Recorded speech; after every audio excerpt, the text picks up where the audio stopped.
Welcome to the WanderLearn podcast. I'm your host, Francis Tapon. I'm here with Derek Loudermilk. How are you doing? Hey, Francis, great to be here. Good. So you wrote a book called Superconductors, and it's not about physics.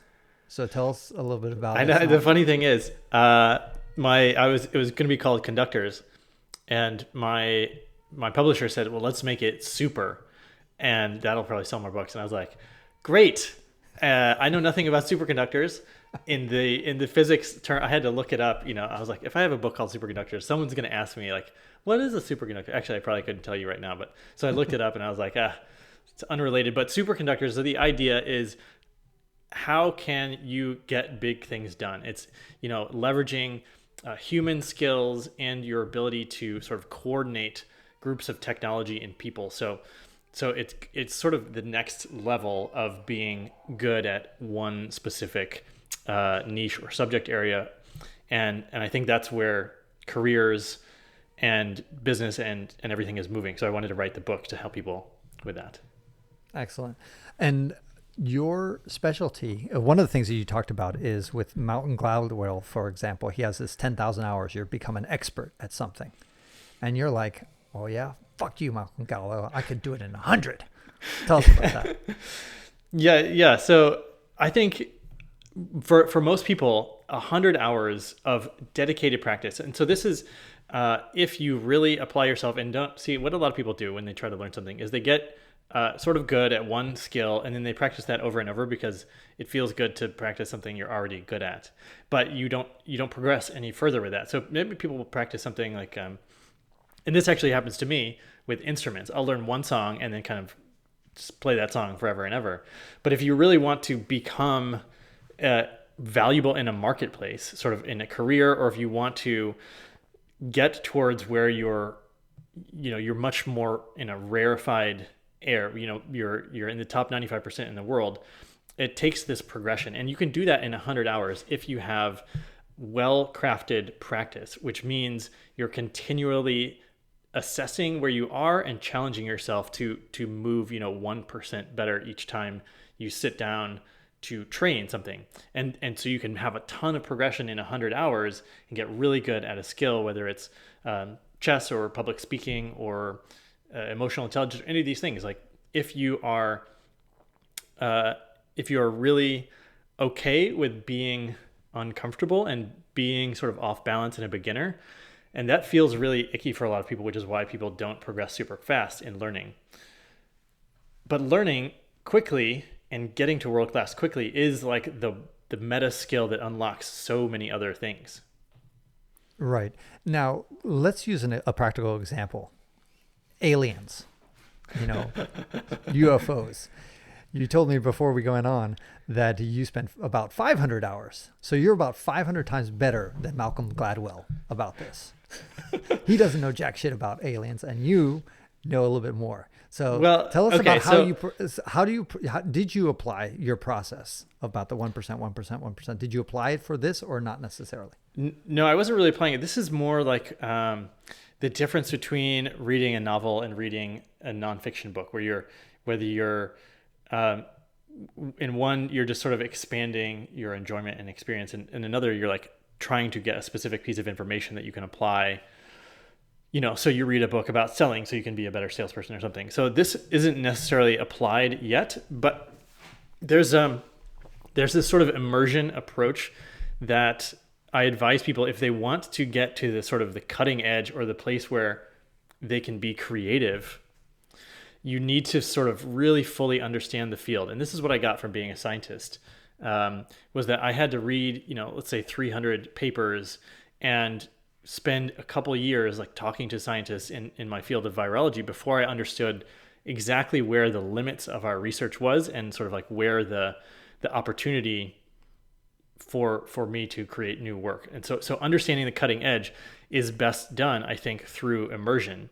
And then, so there's this, like, you read a lot of books, you listen to a lot of interviews, you watch a lot of videos, and then you sort of understand where things are. And then you can start to be creative and brainstorm new ideas. Okay, I can combine an interest that I have and knowing that nobody's really looked in this particular direction, then you can go that way. And that's when you start to get creative and sort of control your own destiny which is also economically valuable. Yeah, that's certainly true. Now, you got me excited when you told me about your virology, which is related to aliens as well. But before we get into aliens, since we are in the middle of the corona apocalypse, what is your take about this whole virus that's going through this whole thing? Honestly, I haven't really gotten too engaged in it. And, there are so many things going on around me. There's also the city that I live in has, a lot of gun violence. And there's people starving. There's, disasters everywhere. The pandemic isn't the only thing that's happening. And so what's really important is what you let pertain to you. And you can go down any rabbit hole. You can go down a pandemic rabbit hole or politics or environmentalism or whatever, if you let it matter to you. But if it doesn't pertain to you, then it doesn't have to affect you. It doesn't have to affect your thoughts, and you don't have to take on any of the toxicity of the news cycle or the despair that other people are experiencing. And so that's kind of where I've been operating from is, yes, I see that it's affecting my country and the world. I think there's a lot of great things that will happen from it. And also I'm not really letting it be part of my thoughts too much. Got it. Interesting, especially for a virologist. You would think that you would be obsessed about this thing all of a sudden, like, this is my time to shine. Yes, I've been waiting for all my life for this pandemic to hit us, and now is our chance. And so you would be obsessed, but it's interesting. You're kind of almost detached to a certain extent. Yeah, and so my viruses were not human viruses. So I was interested in the beginnings of life on the planet, or the beginnings of life in general. And so we were looking at, how did the earliest viruses develop? How did we make this sort of switch from non-living to living? And so that's what I was interested in. So I was looking in the hot springs in Yellowstone, boiling acid, the most extreme conditions. And I ended up discovering a virus that infects a single-celled microbe that lives in these hot springs. Wow, that's amazing. Because already virus is super tiny, and then you're getting into a microbe and infecting it. That could be, because a virus is not. It's debatable whether it's a living thing or not, right? Yeah, it's an interesting debate, and what I tell people is that it's sometimes living. Right. When it's inside of a cell replicating and growing, then let's call that the living phase. And when it's just a particle, it's just basically like imagine a soccer ball or an M&M, right? The outside shell, and then the DNA or RNA is on the inside, and that's really all it is. And so in that sense, it's just a particle, but it's got so much information inside of it that it can, obviously cause a pandemic, which is super fascinating. It's so simple. It's like, because it's not always living, it's such a great step towards looking at what were the beginnings of life. So what are the modern theories about how life got started? Because I think one of the challenges, and I think Richard Dawkins talks about this a little bit, is like, how do we all of a sudden have DNA? And I think if people are very religious and believing that, God just started things by fiat, that this would be a wonderful argument, which they almost never use. Creationists almost never use this argument, but they should. They should say, well, how did DNA just come to be? Like, boom, we don't have any precursors. I mean, unless it was RNA, but RNA is also a pretty complex thing as well.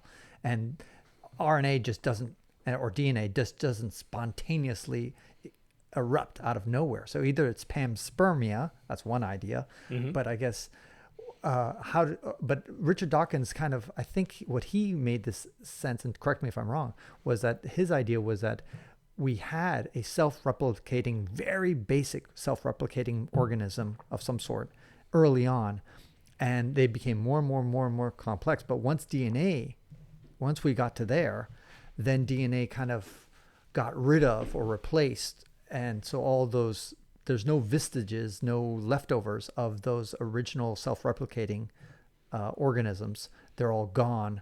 They're extinct because they've been replaced by DNA. So all we see now is the final evolutionary product. We don't see those original things. So what is your take? Well, so there still is, and you can see self-replicating RNA molecules. So an RNA molecule is basically single-stranded instead of like DNA, and it can fold in such a way that it's like a protein.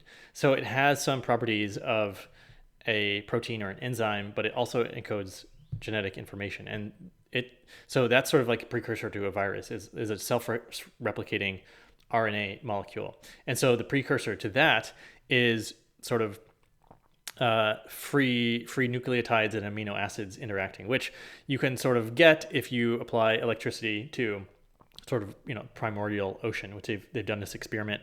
And, that experiment didn't create genetic material, but it created the sort of the building block. So yeah, there's a lot of steps that you're like, there's still this would have to happen if this were to be true. And, the panspermia idea is really interesting, because take, for example, if you have, let's say, life on Earth, and you want to have life on Mars, or life on Mars and life on Earth, if a asteroid hits the Earth and shoots off projected matter, then you could have another asteroid go from Earth to Mars and sort of colonize Mars. So that's, there's enough exchange that could be possible. And, I think there's just so much that we don't know.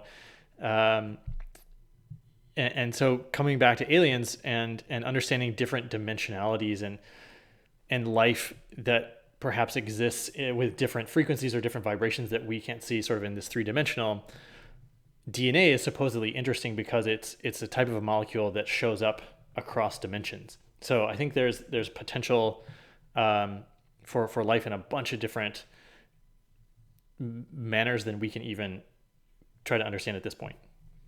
Okay, so you're saying that our definition of life is way too narrow? So one thing I've heard is that, if everything in the universe, and this is shown in physics, is, frequency and vibration and fields, then you can have entities that exist outside of a 3D reality in either like a sound field or a light field or a plasma field, and they could be making a living. They could be, living entities that operate totally differently than we do as biological, carbon-based life forms. Give me an example, kind of like. So angels, a lot of people see or are familiar with the concept of angels, and really my understanding, based on again these 500 hours of different interviews that I've started watching, is that they're probably beings that exist normally in a plane based on light, but they can take a physical 3D form in order to interact with us on this Earth dimension. And so when you see sort of angels coming down, they have, as they move from sort of one vibrational frequency and use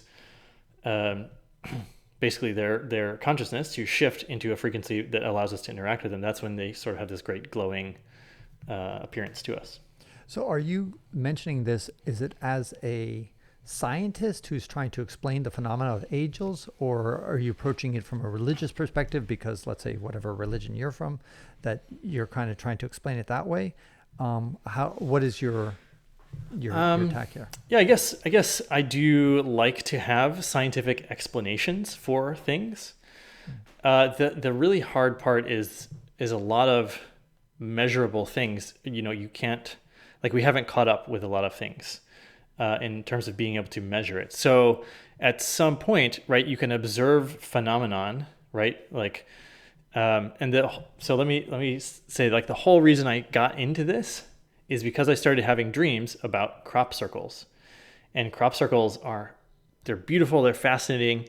And as I started diving into, like, oh, there's actually like tens of thousands of crop circles, and they have very specific geometric codes, and there's all these like really interesting things about crop circles that basically proved to me that they're not made by, a guy like doing a hoax, that they're created by some other phenomenon.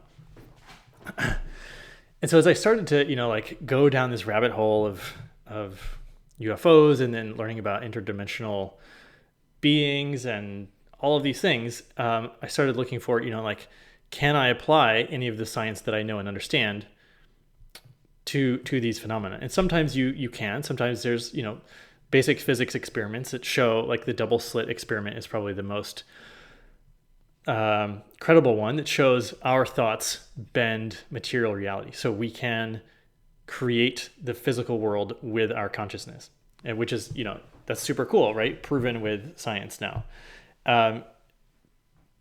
There's just, it's like such a infinitely new place to explore. Like, I don't even know how to design experiments or how to think about a lot of these things. Like, how can you prove angels? Like, let's say an angel comes to you in your room, right? Or some other entity, like a gray alien comes to you. Like, other than, there's so many different levels, right? Like, people have their stories. Like, there's thousands of people that have stories of alien abductions and things, but how much of that can you sort of study scientifically, and how much do you need just to take as anecdotal evidence? Right. It's a gray area for sure. It is tough, I think, a very difficult field, primarily because there are so many hoaxes, legitimate hoaxes. I mean, there have been people being filmed at night with night vision cameras cutting crop circles. And so we know for a fact that some of the crop circles are certainly man-made. But does that mean that they're all man-made? Not necessarily. Similarly, we also know that there's alien abduction stories and all sorts of other, UFO sightings that are hoaxes. We know that for a fact. Same thing with the Loch Ness Monster was that picture that's so famous for the Loch Ness Monsters. We know it was a hoax. The guy who took it admitted to it. So as a result, that kind of pours a lot of cold water on those people who want to study it and see if all of them are hoaxes or can be explained away, or is there actually something real there behind it all? And that's a tough job.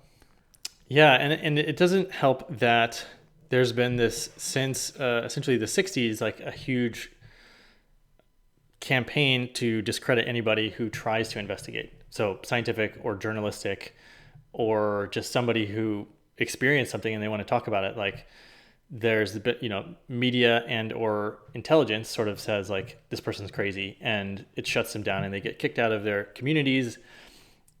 So this is unfortunate. Like, when people are trying to do fringe scientific research that ultimately leads to an expansion of knowledge, a lot of times people say they're crazy for a while. And this, since Galileo, since Copernicus, this has been happening. So it's not a new phenomenon, but it takes a brave person to say, like, here's what I've discovered, even though it's totally crazy.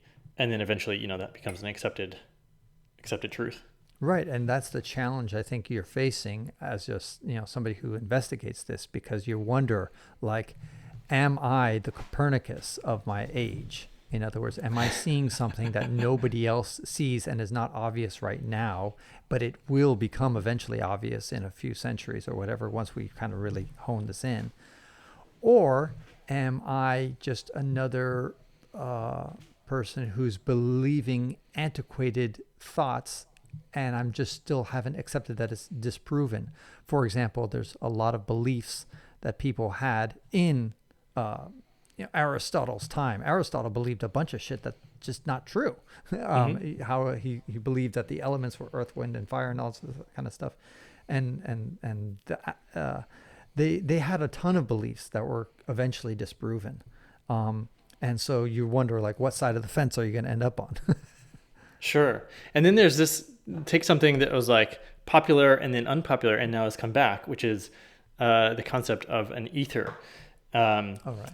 That pervades the universe. And so perhaps this ether is something like a unifying force that combines gravity and electromagnetism. And perhaps they're actually two different aspects of the same ether. And so you never know, like, if a concept is the classic recycle. one. Yeah. The classic one is Einstein, when he had his cosmological constant, which he called his greatest blunder of his entire life. And then now we're kind of wondering, well, maybe there is a cosmological constant actually in the end. Yeah. But it's also just really fascinating. Like, when you can start to draw parallels between, let's say, hundreds of native cultures and, modern physics, if they're saying, like, similar things, like, okay, here's how a wormhole is possible. And then you have a story from the Hopi Indians, like for the last 1,000 years, you go to this place and there's a wormhole that appears on certain times of the year, and you can step through it and you can time travel through this portal. And you're like, okay, so what does my modern understanding of physics line up with all these like ancient stories? And I like to, I haven't sort of fully published or talked about it. This is actually probably the most I've sort of been able to talk publicly about this. I, introduce it slowly, but I think there's just like a great chance to unify so many different things here in a sort of a model of reality. So what's your current thinking about UFOs and aliens life? Yeah. And so this is largely based off what I would say is, 100 or so interviews with people who have interacted with extraterrestrials or extra dimensionals. At this point, I would say there's, for me, there's 100% certainty that they're here right now. And there may be some in the room with us right now, but on a different frequency, and we wouldn't be able to interact with them. They may be on a different timeline. They also may just be sort of like slightly out of phase with our material world, and we wouldn't be able to interact. So there's just, potential for so much. But what I've come to understand is that the Germans were the first to start interacting with, physical extraterrestrials that came here to help humanity in the 30s. And that since then, most of the nations of the world have had programs of interaction with extraterrestrials. Okay, so why wouldn't it have happened earlier? I mean, some people say the extraterrestrials helped the Egyptians build the pyramids, for example. Sure. Yes. And I would say, yeah, you can trace back, like a lot of the ancient stories, like the Hopis and the, all the ancient cultures in there. Sort of if you look at, let's say, Graham Hancock's work, where he says, after the Great Flood, these extraterrestrials came and sort of retaught everyone agriculture and civil engineering and things like that. So yeah, perhaps there was, for many millennia, outside assistance. I'm in the modern era, I'm talking about sort of like aliens coming in ships to share technology. Right. I remember actually just reading, because I've been studying Bitcoin, and I remember somebody actually saying with a certain amount of seriousness, but I guess he might have been half joking, that Satoshi Nakamoto, the mysterious creator of Bitcoin, actually is a person from the future who traveled back into 2009 to drop this technology onto us, because it's very, nobody really knows his origin, and then just disappeared. And so there's like, this is like infecting our world with the virus of Bitcoin, and hoping to transform things for the future, I suppose. And I was like, okay, that would be fascinating if somehow we could prove it. Now, I'll be honest. I mean, I'm super skeptical about all these ideas. I land hard on the skeptic camp, but I'm also, as any smart skeptic, you should keep an open mind and be persuaded by the evidence. And one thing I will say that I do agree with you on is, lately, you have Graham Greene, for example, a physicist who talks about multiverses and multiple universes, that there could be thousands, millions, infinite number of multiple verses and multiverses out there, other universes that we just simply don't interact with, or hardly interact with, or bury. And the other thing that a lot of people are physicists are struggling to deal with is explaining all the forces. So we have the strong nuclear force, the weak nuclear force, and then we have electromagnetic, and then we have gravity, which is like so much weaker than all the other forces. And physicists posit that perhaps gravity is actually a force that exists in a parallel universe to ours, that is somehow overlapping into our universe and having a kind of an influence on it. And this is not just some wacky, crazy physicist proposing this, but several prominent physicists saying gravity is one of the weird forces out there. and maybe a parallel universe is going on where it's kind of infringing on it. So this idea that you kind of threw out there saying, there could be beings or entities or in our room with us. And the other thing, of course, is dark matter, which, our visible matter is like 5% of the known universe. And most of it is either dark energy or dark matter. Well, probably in a couple of centuries, if not sooner, we're going to figure out what that thing is, dark matter. And maybe this crazy, wacky idea, which, by the way, I disagree with you on. I don't think it's all these things, but maybe that is an explanation, and maybe you will be vindicated one day. And I argue, yeah, that's possible. So continue.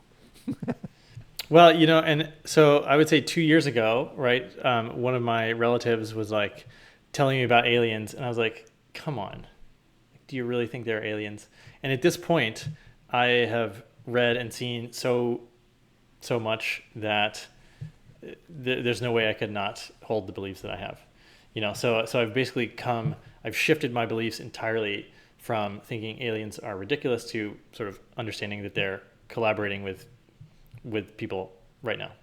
Okay, so now there's alien is a very, very broad term. I mean, alien could be a bacteria that's sitting on Mars, but it could also be a sophisticated, intelligent creature that walks around and that kind of stuff. Yeah, so there's a broad spectrum there. So kind of narrow that down and define what you mean by alien. Yeah, so some people listening to this may be familiar with also channeled beings. So there's Abraham Hicks is super popular on YouTube.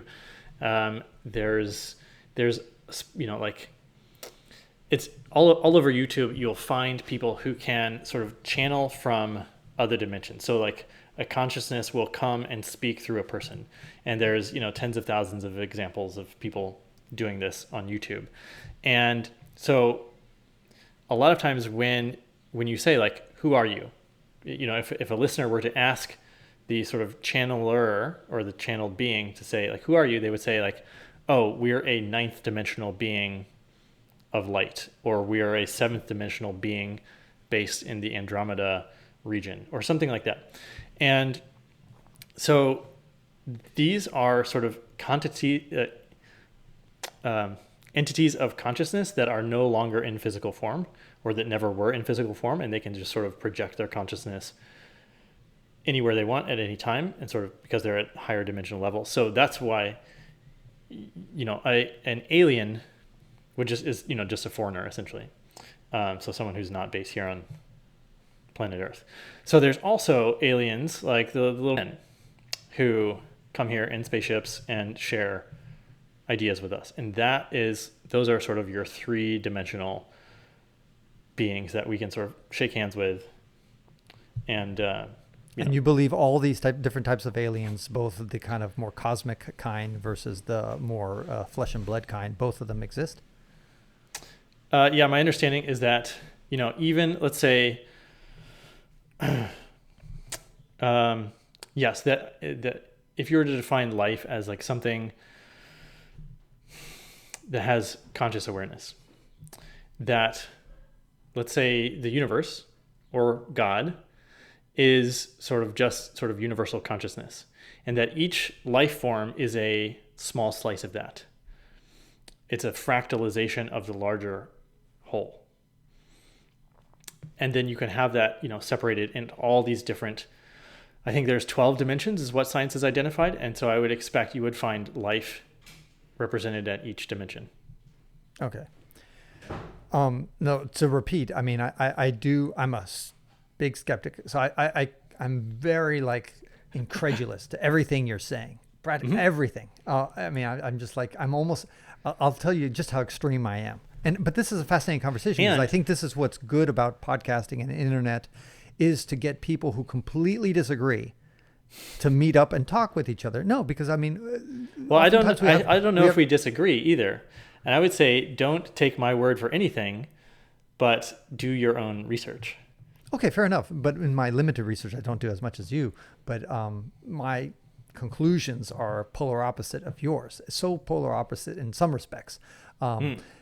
but again, this is the value of conversation. In other words, instead of having yelling matches on Twitter and insulting each other, which is not productive, it's better that two people who get together and people can kind of listen to both sides and kind of come to their own conclusion, if you will. So I think this is fantastic. I enjoy really talking about this. But just to give you an idea of how polar opposite I am, I frankly don't think.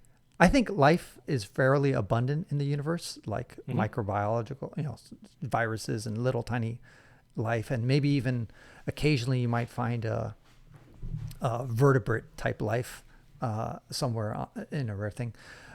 There's a great book called Rare Earth, which talks about actually that multicellular life is highly unlikely anywhere in the universe, and that we may be the only place that has multicellular life, which I think is too extreme, but I'm kind of more down his path, where I think that technologically intelligent life, because I don't like when people say intelligent life, because I think my dog is intelligent. I think that a mouse is intelligent. And so I say technologically advanced life, somebody who's molded metal and done shit. I think that we may be the only technologically advanced creatures in our galaxy and possibly the entire universe.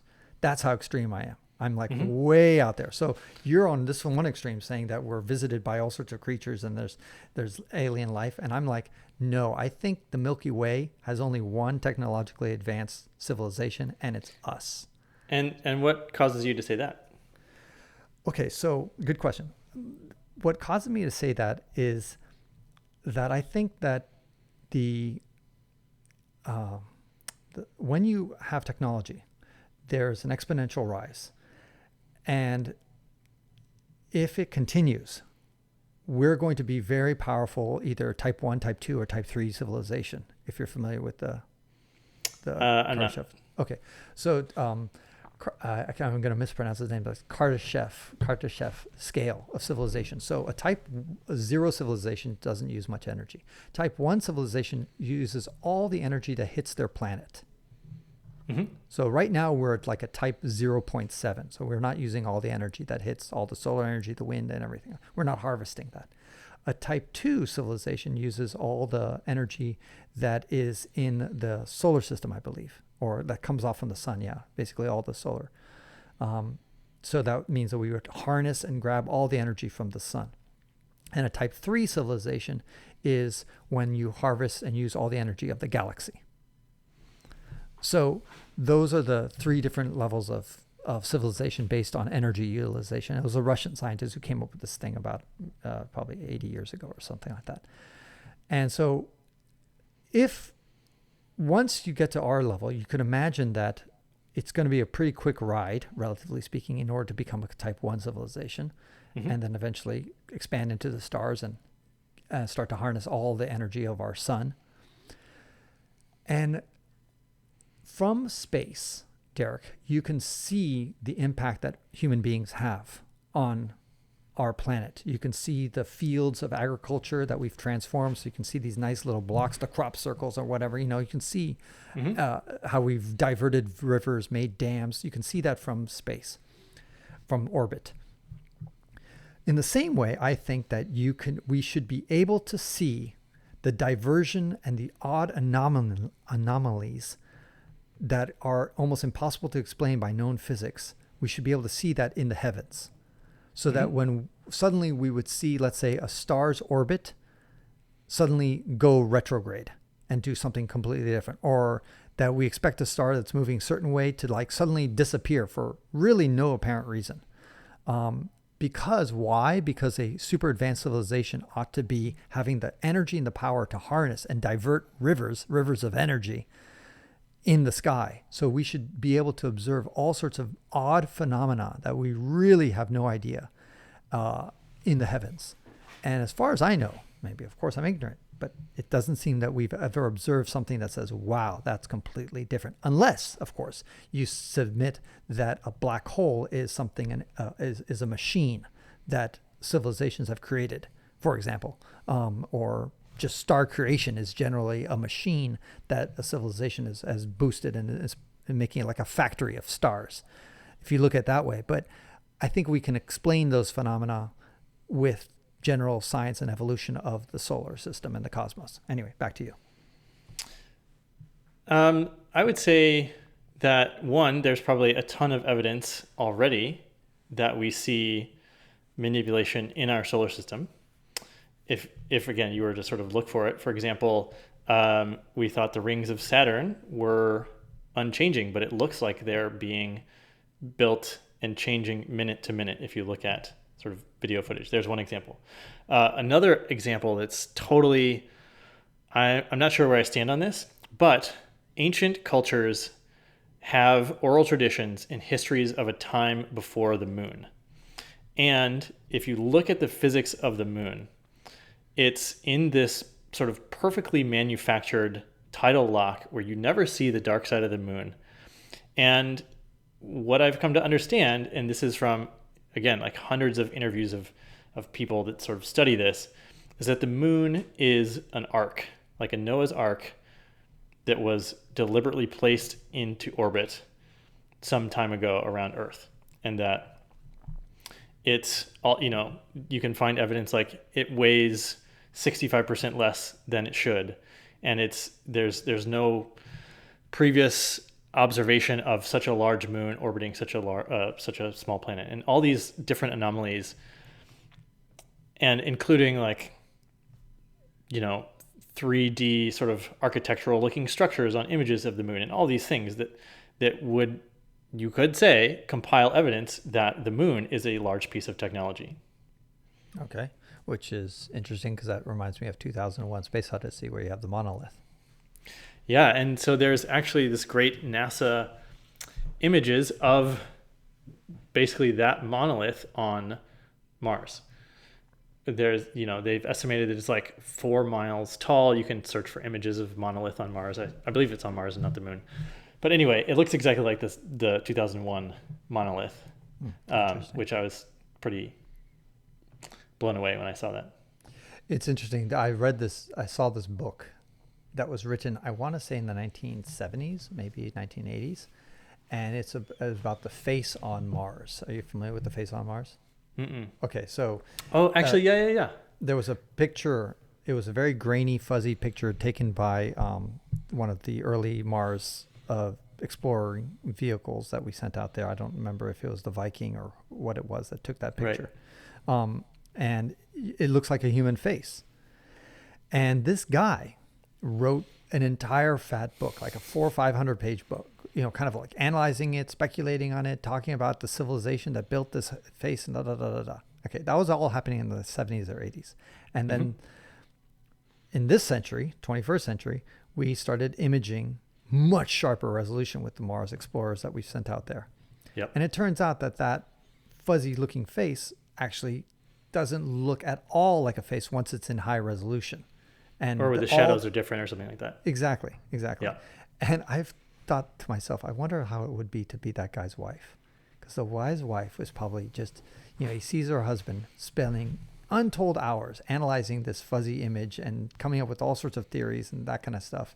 And then suddenly dispelled more or less overnight and she probably yelled at him, "Why did you waste all that time? Why didn't you just wait for a better resolution of that photo? It's obviously a hoax and a fake." And da, da, da, da, da, da. And he's like feeling like an idiot. Like, damn it, I should have waited I should have waited for a better resolution photo. Or maybe that was like the best part of his life, when he felt like he was on the cutting edge and he was finding joy every day in piecing together ideas. And if you really think about it, like, what is the ultimate point of us as humans being here? And it's to experience things. And if we're experiencing what we want and moving away from what we don't want, like, that's some of the most important work we can be doing. So I would actually think that was really great that he did it, even if he was eventually disproven, Yeah, no, I agree with you that there's certain, he certainly lived his life with passion during those years where he was examining it, for sure. I personally would feel like shit, I just spent all this time doing this stuff and in the end just got disproven in one fell swoop. But that's different. What about Occam's razor? Have you heard of Occam's sure. razor? The simplest explanation. Yeah, the simplest explanation is often the correct one. And So let's say, for example, you mentioned the moon and that it could have been artificially placed there and that kind of stuff. Like, there's other explanations, I think. I'm not a cosmologist, but I think there's certainly some credible theories placed by traditional astronomers to explain why the moon is the way it is. And to me, usually, I think most of those explanations seem to be the simplest one. So you apply Occam's razor and say that, versus coming up with an alternative explanation, which is one of the ones you kind of suggested before as a possibility. How do you kind of use Occam's razor, or when do you ignore it?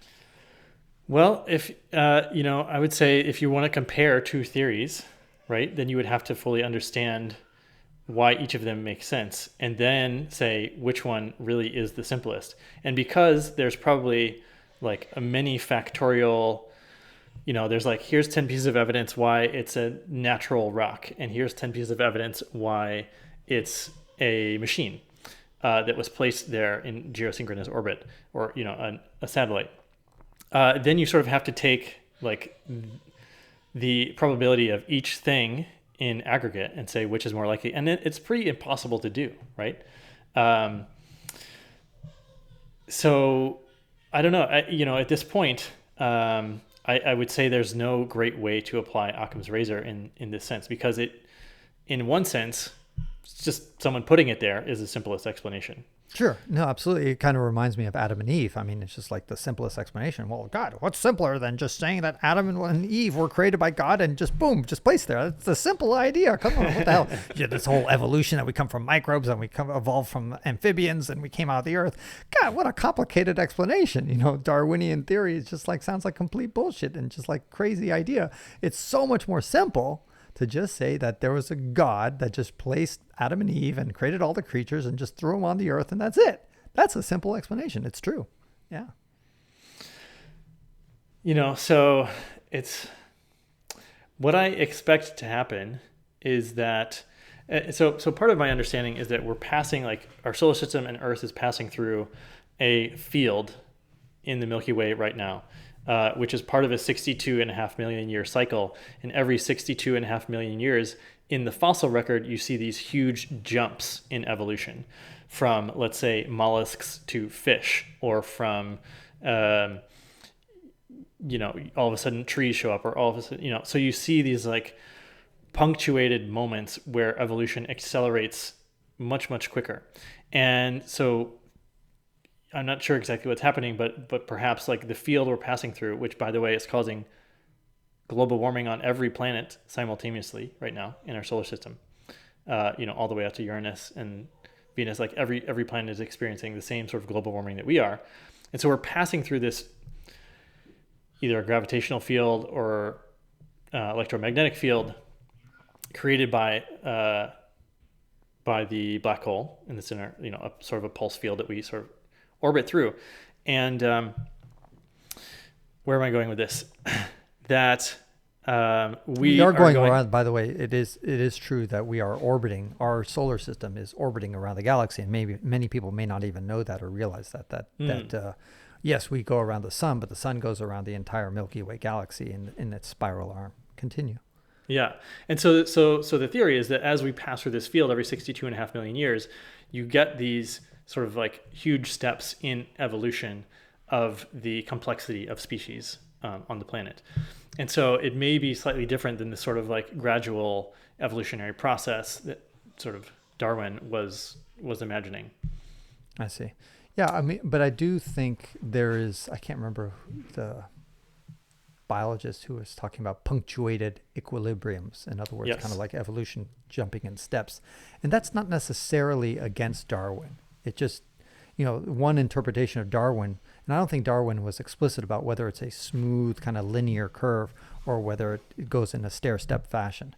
Either way, I think it could work with Darwinism, and it makes sense. I mean, that there's these moments of just extreme innovation, especially when there's an extreme change in the environment. So I don't think that that's anti-Darwin by any means. So what do you think are these? So you believe that there's potential rocket ships or spaceships, I guess, flying around, which I completely don't agree with. But explain to me, like, I guess the purpose is unknowable. Like we just don't know why they're here. There could be a myriad of reasons, right? So so there's a few things I want to comment there. After I started dreaming about crop circles and then started looking up, just on YouTube, videos of UFOs. But just a couple days after I started dreaming of crop circles, the Navy released their footage, and this was on New York Times, CNN, everything. Like, hey, here's a UFO that was like interacting with our battle carrier group. And, just a couple weeks ago, the Navy released, the Pentagon said, we have a whole program studying UFOs. Here's a bunch more footage. Other governments have these UFO like defense programs. So then I'm like, okay, all the world's governments are tracking UFOs. So, okay, that was sort of the next step for me. And, hearing these pilots say like it accelerated from 0 to 70,000 miles an hour in a second. Well, that's not jet technology. That's not a technology that we have. But I've heard many scientists talk about how you can create gravitational drives and how that would be possible. And that seems likely to be what they're using, is not jet propulsion, but rather a field generated around a ship that allows it to operate in its own sort of gravity and therefore eliminates things like wind resistance and water resistance and sort of move at these extra fast speeds. And that technology apparently is quite simple to replicate. Well, I mean, when you say quite simple, I guess once you know how to do it. Right. And so you said, what is the point of these aliens coming here? So in the 1930s, they started interacting, my understanding is, with many of the sort of the pre-Nazi like German secret societies were the first to interact with these aliens. And they said, here's how you do gravity drive technology. And that's when they learned. And so a big mission, it sounds like, is all the aliens that I've heard of love Earth because it's so special. And they all are cheering for us to stop fighting, to start working together more as a collective of humanity. And they all, let's say 95% of them, want to help us in that process. And that's why that they are here. And so when you hear these, messages from people who've experienced abduction or from people that work in these programs, like space programs, the message that I hear over and over again is that like we are, and this pandemic is perhaps a symptom of that. Like we have the opportunity right now to come together as a collective species. And that's why I'm aware of that this is happening, is because more and more people are starting to get contacted and have it be brought into their awareness that we have this opportunity before us and we must sort of rise to the occasion. Okay. Why these, aliens are obviously much more powerful than we are, technologically speaking, at least. Why don't they just throw down the hammer and just impose martial law and just say, okay, damn it, we want your place to succeed. We're going to make it happen.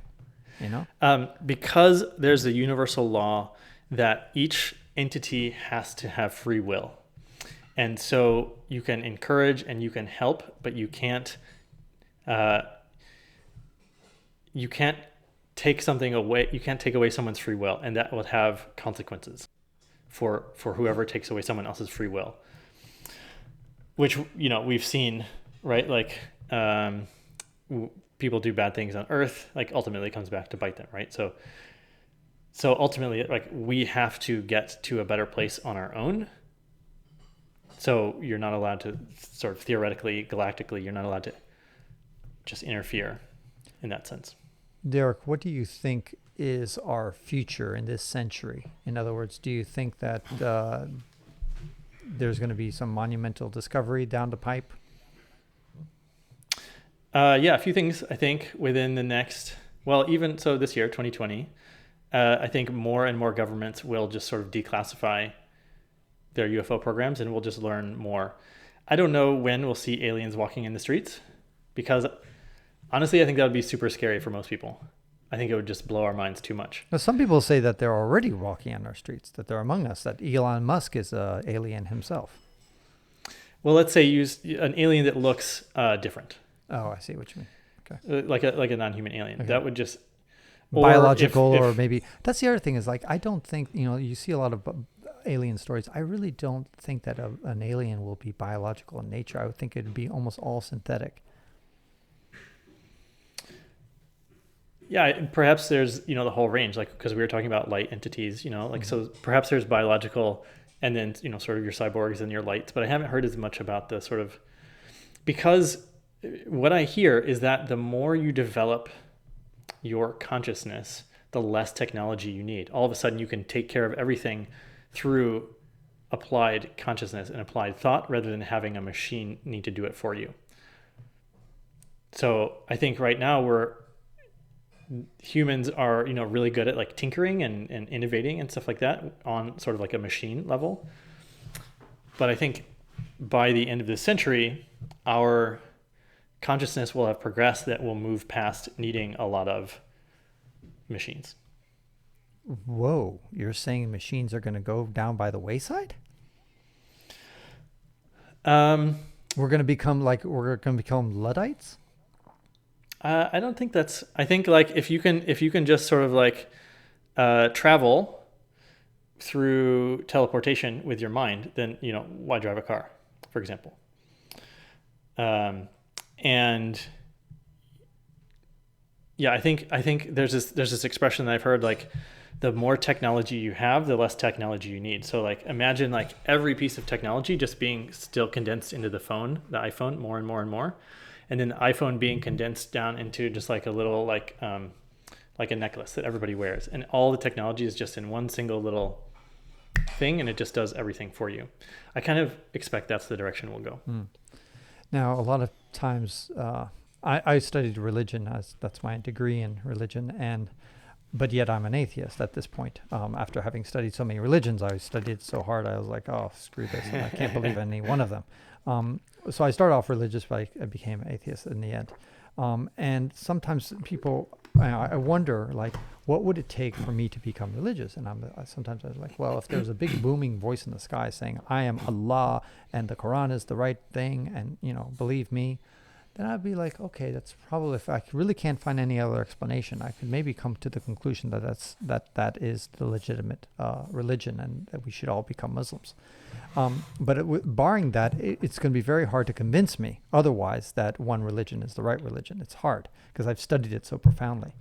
But regarding aliens, like I think that if I saw an alien, like a spaceship landing, and I could touch and feel, and just like, and not just me, but like massive community, like you have all sorts of scientists get to see and meet, and it's like it's well documented from a variety of angles, variety of cultures, not these like isolated incidents that depend on the testimony of just one or two people. Then that would change my mind. And then I would be like, okay, got it. Here is irrefutable evidence that there are indeed aliens here. So my question to you, Derek, is what would make you change your mind regarding aliens or crop circles or whatever that make you say, you know what, actually, Francis is his instincts are more right. In fact, this is bullshit. This is like, there's no truth to this. I'm going to give up my thing and say this. It's hard. I think in some ways it's hard because you're trying to prove a negative. Like, it's really hard. Like, I can't disprove you. All your arguments, I can't really disprove you. It's kind of like trying to prove a negative. It's kind of like you trying to disprove to a Muslim like that Allah is not the real God out there, and that Muhammad was not a messenger. You can't. It's almost hard. It's almost impossible to prove that. Sure. Or that Jesus was whatever. But still, is there anything? I guess my question to you, in my long-winded way, is to say, Derek, is there anything that would convince you? What evidence or what would have to happen for you to then suddenly change your ideas completely and say, you know what, abandoning all this, and I'm going to say, you know what, the moon is the moon, and the crop circle is the crop circle. It's just all this is natural, quote unquote, natural phenomena, and not any supernatural explanation. What would have to happen? Like what would convince you? What would change your mind? Well, I'm not sure that, I don't know. It would have to be, right, like a huge body of evidence over many years that is more compelling, right? So just like you said, you would have to like see it and interact and hear stories and have scientists confirm and all these things. Well, like, that's the point. That's the point where I am, right? So like, I was where you are 2 years ago, and after like studying all the evidence, I'm where I am now. Really, in just 2 years, you've made a 180? I wouldn't say it was a 180. It's like, if you never knew something, right? If you didn't know about something, and then someone just, was like, hey, you want to go to a jazz club? And all of a sudden you're like, oh my God, jazz is amazing. And you studied jazz and you started playing it and you just started learning about it. It's just like diving into, a world I didn't know about. And I would say also, it doesn't matter whether I change my mind or not, because ultimately, like, what's important is, right, our own experience and our own progression through life. And, let's go back to like a message that comes from, again, all these aliens that are trying to help the planet. They say like the most important thing, right, is that you start to be more helpful to other people. And, that's like, let's say that's a more important thing than, what conclusions you reach or what evidence you get, is if you arrive in this place where you're operating from a state of peace, where you're no longer doing things like numbing out with alcohol or Netflix, but you're really living your full experience on Earth as a human. You're experiencing the full range of emotions and learning the lessons that you're here to learn. Like, ultimately, that is much more important than whether you understand some piece of science or some piece of religion or culture or anything like that. Okay, well said. I mean, yeah, it is important to be fulfilled and to have purpose in your own life, and that, I guess, is monumental. The funny thing is that you have a complete your life is completely different than what we've been talking about. I appreciate you because you've revealed a side of yourself that you admit you've basically almost never revealed or rarely revealed. Because talk to the listeners about just the normal side of Derek. Like, what's your day job? Okay, yeah. So we learned a little bit that I used to be a scientist. So that's like a normal day for me is I'm training entrepreneurs. I'm a business coach for entrepreneurs, digital nomads, thought leaders, authors, speakers, trainers. And so, I traveled the world kind of like you did, and looking at business in different countries. And so there's, 4 basic, when I'm coaching, when I'm training, there's, these 4 different aspects of myself that I bring into my work. One is adventure, which has always been a part of my life. One is metaphysics and all of these, and the science that I'm studying now, and how we can apply, consciousness to business and sort of, everything I'm learning about physics and metaphysics and spirituality and aliens and all this stuff. I want to be able to apply it to people right now so that they can grow a business that impacts, the future positively. So I'm also looking at the world of mental mastery and peak performance from essentially, high performing executives and Olympic athletes and pro sports and stuff. So I'm bringing that in as well. And then the 4th aspect is, let's see, so we got business, metaphysics, let's say spirituality, and adventure. Yeah. So those are the four pieces of how I weave together the training that I do for entrepreneurs. Yeah, that's very different. Well, not all of it. Metaphysics obviously fits in nicely in that. And I read last night your book, Superconductors, which I thought was very good. Thank you. I feel like, when you're a chef, you spend, let's say, all day cooking this meal, and then somebody wolfs it down in like 15 or 20 minutes, and you're like, fuck, I just spent the entire goddamn day making this thing, and then all of a sudden you wolf it down in 15 minutes, and that's, you probably spent years writing your book, and then all of a sudden I just read it in one night, and I'm like, God.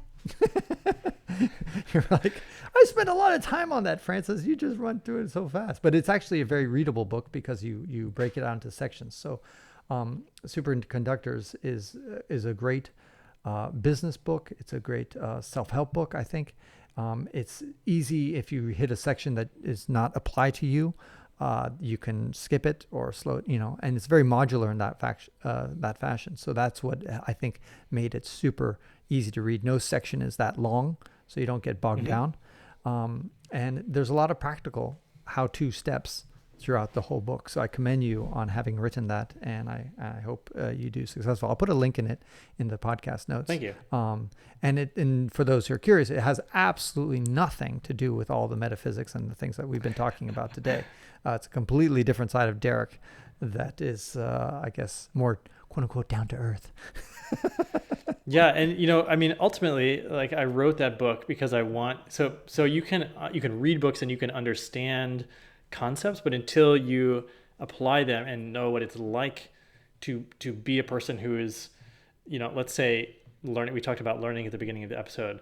Like, until you understand what it's like to be a beginner over and over again and sort of acquire skills quickly, you can get it conceptually, but until you have that sort of lived experience of these things that I'm talking about in the book. So one thing that's important to me in the books or the training, the coaching that I'm doing, is getting people to the place where they actually experience the knowledge that they're learning so that they can sort of come to deeply understand that and have it impact their lives. Yeah, no, that's it's fascinating. And one thing I also want to mention is that I think that religions, when you compare it to the cutting edge physics, I think cutting edge physics is much more fascinating than religions, because they're exploring nowadays multidimensional things, dark matter, dark energy, wild, crazy ideas that are, to me, much more wacky than the Bible. Much crazier concepts to try to digest. And these are real life physicists seriously going about their business of understanding string theory and Planck's length and, just stuff that is the realm of the super small or the realm of the super big, and black holes and cosmologists, to me is such a fascinating and unknown field. It's just amazing how ignorant we are regarding so many things about physics. And so that's why I leave the door open to the wacky ideas, what I think are wacky ideas that you've kind of alluded to or mentioned today. But I respect you. I mean, I'm like, okay, you might be right. So far we've proven ourselves astoundingly ignorant about reality. What people believed in the 19th century is completely off base of what we believe today about so many issues. So what's to say that in the 23rd century, we're going to look like ignoramuses, that we have no idea what this is? I mean, it's true. It probably will happen. Yeah, exactly. It must happen. Yeah, and it's going to happen. Like in 23rd century, we're going to be laughing our asses off about how little we knew as Homo sapiens and how ignorant and all the silly little ideas. You guys thought broccoli was good for you. Anyway, so I appreciate all your time, Derek, and where can people find more about you before we go? Yeah, thanks, Francis. DerekLoudermilk.com, and my podcast is The Art of Adventure. And on that show, actually, so I, in my sort of exploration of these topics, I've started seeking out practitioners, energy healers or hypnotists or channelers, people who are more on the metaphysical side. And I've been getting like a personal session with them so I can understand what it's like to have a Reiki healing session or a crystal resonance therapy session. And then I interview the practitioner about essentially the science behind their work. So I'm doing a whole series now on looking at these different sort of non-traditional modalities to do my due diligence, essentially. So if you liked what we were talking about, you might like some of these episodes over there. I am subscribed to your podcast, and I'm trying to keep an open mind, and I encourage everybody else to do the same. Derek, awesome. Well, thanks, Fred.